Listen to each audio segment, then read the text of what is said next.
আমার বাবাকে গুম করে রেখেছে, এরকম আরো শত শত নেতৃবৃন্দকে, বাংলাদেশের মানুষকে গুম করে রেখেছে, হত্যা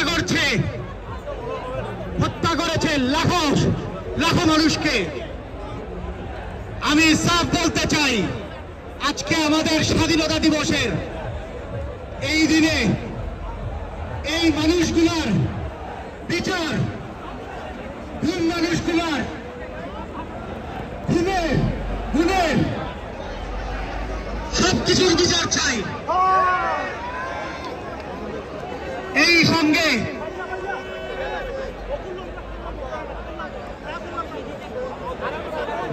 সেই সঙ্গে আমি বলতে চাই, বাংলাদেশের 57 জন ছেলে কর্মকর্তাকে হত্যা করেছে পিলখানার হত্যাকাণ্ডে।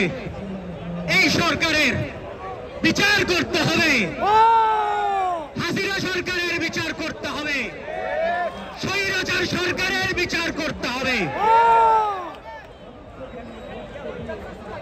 আমি একটু বলেই শেষ করতে চাই, আপনারা সবাই দোয়া করবেন।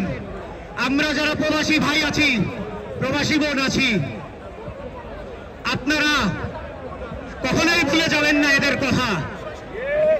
এই গত 20 দিনে যে 1000+ মানুষ মারা হয়েছে, তাদের কথা কেউ ভুলে যাবেন না।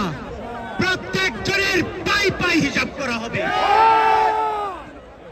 বাংলাদেশের মানুষের কাছে এই শেষ আবদারটুকু আমি করব, সবাই মনে রাখবেন, এই দেশটা আমাদের, এই দেশটা আপনাদের, এই দেশের জনগণের।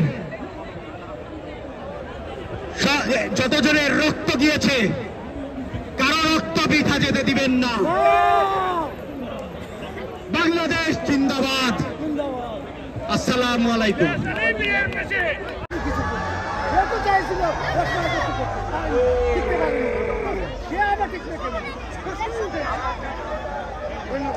সামনে আর এরকম নাই, যে যারা হের হচ্ছে আবার এরকম লাগবে না।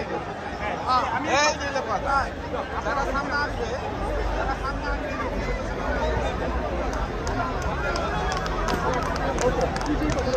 কিভাবে বাস্তবায়ন করা যায়, মানে কেউ যেন